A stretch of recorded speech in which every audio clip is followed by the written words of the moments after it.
ಮೆರವಣಿಗೆ ಮೇಲೆ ಕಲ್ಲು ಹೊಡೆಯುವಂತ ಮನಸ್ಥಿತಿಗೆ ಕಾರಣವಾಗ್ತಿರೋದು ಯಾರು ಕಳಿಸ್ಕೊಡ್ತಿದ್ದಾರೆ ಮಸೀದಿ ಒಳಗಡೆ ಇನ್ನೊಂದು ಧರ್ಮದ ಮೆರವಣಿಗೆ ಮೇಲೆ ಕಲ್ಲೆಸಿರಿ, ದೇವ್ರ ಮೇಲೆ ಕಲ್ಲೆಸಿರಿ, ಭಕ್ತರ ಮೇಲೆ ಕಲ್ಲೆಸಿರಿ ಕಳಿಸ್ಕೊಡ್ತಿರೋದು ಯಾರು? ಸಾದಿಕ್ ಪಾಷಾ ಅವರೇ. ಮೇಡಮ್ ನೋಡಿ, ಫಸ್ಟು ನಮಗೆ ರಂಜಾನ್ ತಿಂಗಳು ತುಂಬ ಶಾಂತಿಯಾಗಿ ನಾವು ಮಾಡಬೇಕು, ಜೋರಾಗಿ ಶಬ್ದಾಗಿ ಯಾರಿಗೆ ನಾವು ಮಾತಾಡಬಾರ್ದು, ಆ ಥರ ನಾವು ನಡಿಬೇಕು. ರಂಜಾನ್ ಅಂದರೆ ಏನ್ರಿ ನಗಿತೀರಾ ನೀವು? ನಾನು ಹೇಳ್ತೀನಿ, ನಗಿಯೋದೇನು ನೀವು? ಬಾಯ್ ತೋರಿಸ್ತಾ ಬಿದ್ದೆ ಇದ್ದೆ, ನಿಮ್ಗೆ ಹಲ್ಲಿ ಇದ್ದೆ ನೋಡ್ತಾ ಇದ್ದೀನಿ. ನೋಡಿ ನೋಡಿ ನೋಡಿ, ಕೇಳಿಸ್ಕೊಡ್ರಿ ಫಸ್ಟ್, ಕೇಳಿಸ್ಕೊಡ್ರಿ ಫಸ್ಟ್. ಇದೇ ಗೊತ್ತು ನೋಡಿ, ಇದೇ ನಿಮ್ದು ಇದು ನಿಮ್ಮ ಪದ್ಧತಿ ಇದೆ. ಸಾದಿಕ್ ಪಾಷಾ ಅವ್ರ ವಾಯ್ಸ್ ಮಾತ್ರ ಮುಂದುವರಿಸಿ ಸರ್. ನೋಡಿ ಮೇಡಮ್, ನೋಡಿ ಕಲ್ಲು ಅಲ್ಲಿಂದ ಹೊಡೆದಿದ್ದಾರಲ್ಲ, ತುಂಬ ತಪ್ಪು, ದೊಡ್ಡ ತಪ್ಪು ಮಾಡಿದ್ದಾರೆ. ಅದು ಅವ್ರಿಗೆ ಪೊಲೀಸ್ ಕ್ರಮ ತಗೊಂಡಿದ್ದಾರೆ, 8 ಜನಕ್ಕೆ ಅರೆಸ್ಟ್ ಮಾಡಿದ್ದಾರೆ. ಯಾರು ಇವನು ಕಲ್ಲು ಇದಾಗ್ದ ಅವನನ್ನು ಹಿಡಿದಿದ್ದಾರೆ. ನೋಡಿ ಮೇಡಮ್, ಇದು ಒಂದು ನಮ್ಮ ಕರ್ನಾಟಕದಲ್ಲಿ ಆಗಲಿ ನಮ್ಮ ಭಾರತದಲ್ಲಿ ನಿನ್ನೆ 3 ಜಾಗದಲ್ಲಿ ಆಗಿದೆ, ಸೇಮ್ ಇದೆ. ಮಧ್ಯಪ್ರದೇಶನಲ್ಲಿ ಆಗಿದೆ, ಹೈದರಾಬಾದ್ನಲ್ಲಿ ಆಗಿದೆ, ಕರ್ನಾಟಕದಲ್ಲಿ ಆಗಿದೆ. ಇದ್ರ ಹಿಂದೆ ಒಂದು ದೊಡ್ಡ ಪಿತ್ತೂರಿ ನಡೀತಾ ಇದೆ ಮೇಡಮ್. ಈಗ ನೋಡಿ, ಈ ಯಾರು ನೋಡಿ ಮಸೀದಿ ಒಳಗಡೆಯಿಂದ ಕಲ್ಲು ಹೊಡಿಬೇಕಂತ ಯಾರು ಹೊಡೆಯಲ್ಲ.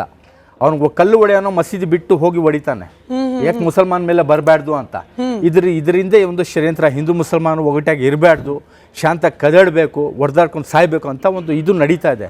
ಅದಕ್ಕೆ ನನ್ನ ಇನ್ನೊಂದು ಮಾತು ನಾನು ಹೇಳೋದು ನೋಡಿ ಮೇಡಮ್, ಒಂದು ಸಮುದಾಯ ಇದೆ, ಒಂದಲ್ಲ ಒಂದು 10 ಸಮುದಾಯ ಇದೆ.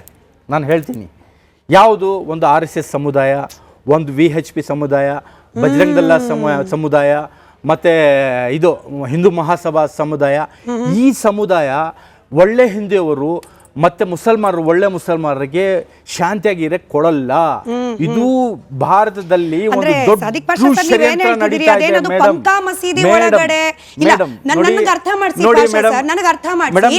ಬಾಗಲಕೋಟೆಯ ಪಂಕಾ ಮಸೀದಿ ಒಳಗಡೆ RSS ನವರು ಹೋಗಿ ಆ ತನ್ವೀರ್ ಕೈ ಕೊಟ್ರ ಮೇಡಮ್, ಪ್ರಚೋದನೆ, ಪಂಕಾ ಮಸೀದಿ ಒಳಗೆ VHP ಅವರು ಕೈ ಕೊಟ್ರ. ಒಂದೇ ತರ ಹಿಂದೂಗಳು ಇರಲ್ಲ.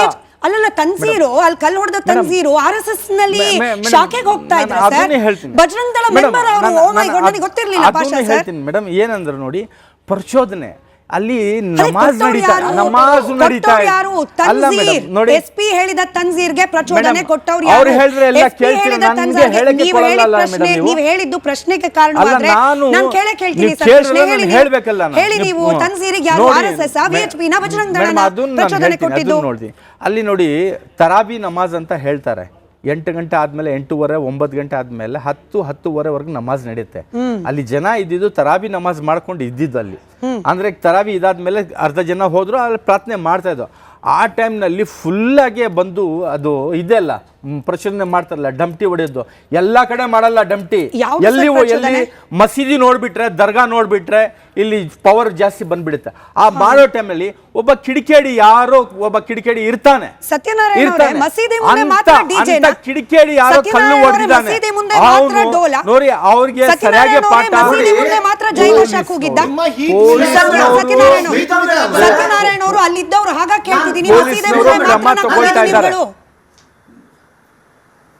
ಸ್ಮಿತಾ ಮೇಡಮ್, ನಮ್ಮ ಮೆರವಣಿಗೆ ಸುಮಾರು 6 ಗಂಟೆಗೆ ಪ್ರಾರಂಭ ಆಗಿ ಆ ಮಸೀದಿ ಹತ್ರ ಬಂದಾಗ 10 ಗಂಟೆ ಆಗಕ್ಕೆ ಹೋಗಿತ್ತು. 10:30ವರೆಗೆ ನಮಾಜ್ ನಡೆಯೋದು. 10:30ವರೆಗೆ ತರಾಬಿ ನಮಾಜು.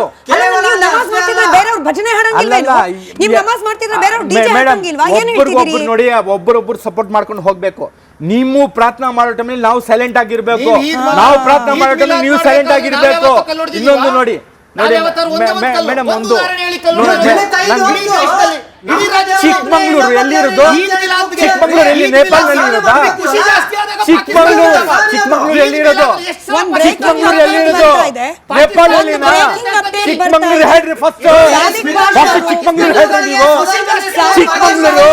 ಚಿಕ್ಕಮಂಗ್ಳೂರಲ್ಲಿ ಬ್ರೇಕಿಂಗ್ ಬಾಗಲಕೋಟೆಯಲ್ಲಿ ಕಲ್ಲು ತೂರಾಟ ಪ್ರಕರಣ. ದಿಲೀಪ್ ಅವರೇ ಕೇಳಿಸ್ಕೊಳ್ಳಿ, ಬಹಳ ಇಂಪಾರ್ಟೆಂಟ್ ಇದು. ಜಿಲ್ಲಾಧಿಕಾರಿಗಳ ನೇತೃತ್ವದಲ್ಲಿ ನಡೀತಾ ಇದ್ದ ಶಾಂತಿ ಸಭೆ ವಿಫಲ ಅಂತ ಯಾಕೆ? ನಟರಾಜ್ ಗೌಡ್ರು ಕೇಳಿಸ್ಕೊಳ್ಳಿ. ಶಿವಾಜಿ ಉತ್ಸವ ಮೆರವಣಿಗೆ ಮೇಲೆ ಕಲ್ಲು ತೂರಾಟ ಪ್ರಕರಣಕ್ಕೆ ಸಂಬಂಧಪಟ್ಟಂತೆ ಶಾಂತಿ ಸಭೆಗೆ ನಾವು ಬರೋಲ್ಲ ಅಂತ ಮುಸಲ್ಮಾನ್ ಸಮುದಾಯದ ಮುಖಂಡರು ಗೈರಾದ್ರಂತೆ. ಶಾಂತಿ ಸಭೆಗೆ ನಾವು ಬರೋದಿಲ್ಲ ಅಂತ ಹೇಳಿ ಮುಸಲ್ಮಾನ್ ಮುಖಂಡರು ಇದನ್ನ ವಿರೋಧ ವ್ಯಕ್ತಪಡಿಸಿ ದೂರ ಉಳಿದಿದ್ದಾರೆ. ಜಿಲ್ಲಾಧಿಕಾರಿಗಳ ನೇತೃತ್ವದ ಶಾಂತಿ ಸಭೆ ವಿಫಲ. ನಟರಾಜ್ ಗೌಡ್ರೆ, ನಾವು ದೃಶ್ಯವನ್ನ ಕೂಡ ಗಮನಿಸ್ತಾ ಇದ್ವಿ. ಶಾಂತಿ ಸಭೆಗೆ ಮುಸಲ್ಮಾನ್ ಸಮುದಾಯದ ಮುಖಂಡರು ಗೈರಾದ್ರು, ಹಾಗಾಗಿ ಶಾಂತಿ ಸಭೆ ವಿಫಲವಾಗಿದೆ. ತನ್ನಿ ನಟರಾಜ್ ಗೌಡ್ರನ್ನ ಸ್ಕ್ರೀನ್ ಮೇಲೆ. ನಟರಾಜ್ ಗೌಡ್ರೆ, ಮುಖ್ಯಮಂತ್ರಿ ಸಿದ್ದರಾಮಯ್ಯನವರು ಮುಸ್ಲಿಂ ಸಮುದಾಯದ ಕಾರ್ಯಕ್ರಮಕ್ಕೆ ಹೋದಾಗ ಶಾಂತಿ ಅಂದ್ರೆ ಮುಸ್ಲಿಂ, ಇಸ್ಲಾಂ, ಶಾಂತಿ ಪ್ರಿಯರು ಅಂದ್ರೆ ಮುಸಲ್ಮಾನರು, ತಪ್ಪಲ್ಲ ಸರ್. ನಿಜವಾಗ್ಲೂ ಮುಸಲ್ಮಾನ್ ಸಮುದಾಯದಲ್ಲೂ ಕೂಡ ಶಾಂತಿ ಪ್ರಿಯರಿದ್ದಾರೆ.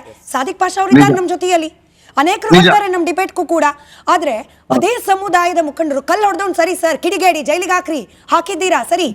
ಈಗ ಮುಸ್ಲಿಂ ಮುಖಂಡರು ಶಾಂತಿ ಸಭೆಗೂ ನಾವು ಹೋಗೋಲ್ಲ ಅಂದ್ರೆ ಇವ್ರು ಇನ್ನೆಂತ ಶಾಂತಿ ಪ್ರಿಯರು, ಇವ್ರು ಇನ್ನೆಂತ ಶಾಂತಿಯನ್ನ ಪ್ರತಿಪಾದನೆ ಮಾಡುವವರು? ಇಲ್ಲ ಈಗ ನಾವು ಒಂದೇ ಸಲ ಜಡ್ಜ್ಮೆಂಟ್ ಮಾಡೋದು ಬೇಡ. ಒಂದು ಆ ಮುಸಲ್ಮಾನರನ್ನ ಆ ಜಿಲ್ಲಾಧಿಕಾರಿ ಆಗ್ಲಿ ಅಥವಾ SP ಆಗ್ಲಿ ನಮ್ಗೆ ಬಂದಿರತಕ್ಕಂಥ ಮಾಹಿತಿ ಅಂದ್ರೆ ಆಲ್ರೆಡಿ ಒಂದ್ಸಲಿ ಮಾತುಕತೆ ಆಡಿದ್ದಾರೆ.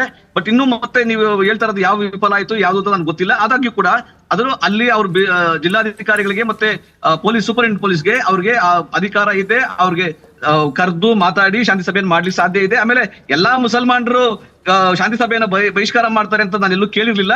ಆದಾಗ್ಯೂ ಕೂಡ ಅದನ್ನ ಶಾಂತಿ ಸಭೆ ಮಾಡಬೇಕು. ಯಾರು ತಪ್ಪಿತಸ್ಥರಿದ್ದಾರೆ ಅವ್ರಿಗೆ ಯಾವುದೇ ರೀತಿಯ ಬೆಂಬಲ ಕೊಡದಲೆ, ನೈತಿಕ ಬೆಂಬಲ ಕೊಡದಲೆ ಅವ್ರಿಗೆ ಪೊಲೀಸ್ ಇಲಾಖೆ ಏನ್ ಕ್ರಮ ತಗೊಳುತ್ತೆ, ಯಾವ ರೀತಿ ಅವ್ರನ್ನ ಜೈಸಿ ಕಳಿಸ್ತಾರೆ ಕೋರ್ಟ್ ಮುಖಾಂತರ, ಅದು ಮಾಡ್ಲಿಕ್ಕೆ ಎಲ್ಲರೂ ಅನುವು ಮಾಡಿಕೊಡ್ಬೇಕು. ನಂಬರ್ 1. ನಂಬರ್ ಟು ಇಸ್ಲಾಂ ಶಾಂತಿ ಹೇಳುತ್ತೆ, ಹಿಂದೂ ಧರ್ಮ ಶಾಂತಿ ಹೇಳುತ್ತೆ. ಆದ್ರೆ ಹಿಂದೂ ಧರ್ಮದ ಕಿಡಿಗೇಡಿಗಳು ಇರ್ತಾರೆ, ಇಸ್ಲಾಂ ಅಲ್ಲೂ ಕಿಡಿಗೇಡಿಗಳು ಇರ್ತಾರೆ, ಕ್ರಿಶ್ಚಿಯನ್ಸ್ ಅಲ್ಲೂ ಕಿಡಿಗೇಡಿಗಳು ಇರ್ತಾರೆ. ಆ ಎಲ್ಲೋ 0.1% ಸಮುದಾಯ ಇಟ್ಕೊಂಡು ನಾವು ಇಡೀ ಸಮುದಾಯವನ್ನ ನೀವು ಅದನ್ನ ನಾವು ಅಲ್ಲಗಳಿಬಾರ್ದು ಅಥವಾ ಅವ್ರ ಎಂಟೈರ್ ಸಮುದಾಯದ ಮೇಲೆ ಯಾರು ಮಾಡ್ತಿದ್ದಾರೆ? ಎಲ್ಲಾ ಮುಸಲ್ಮಾನರು ಕೆಟ್ಟವರು ಅಂತ ಯಾರು ಹೇಳ್ತಿದ್ದಾರೆ?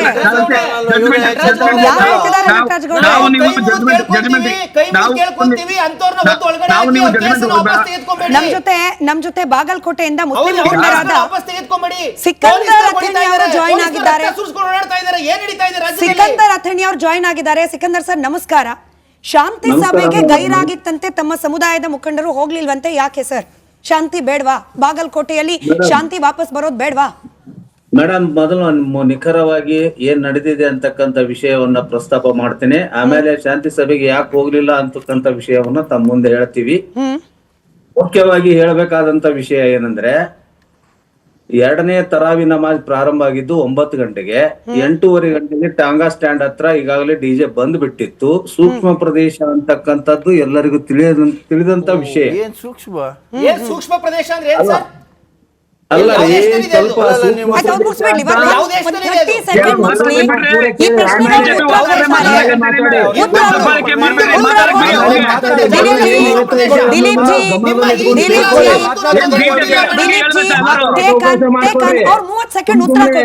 ಪ್ರಶ್ನೆ ಕೇಳಿ. ಪೊಲೀಸ್ನವ್ರು ಹೇಳ್ತಾರೆ ಅಲ್ಲಿ ಸೂಕ್ಷ್ಮ ಪ್ರದೇಶ ಅಂತ ಪೊಲೀಸ್ನವ್ರು ಹೇಳಿದಾರೆ.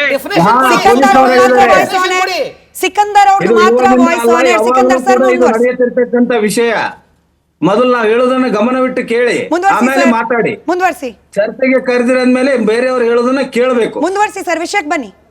ಅದಕ್ಕೆ ಅಲ್ಲಿ 8:50 ನಿಮಿಷದಿಂದಾನೇ ಅಲ್ಲಿ ಸೌಂಡ್ ಪ್ರಾರಂಭ ಆಯಿತು.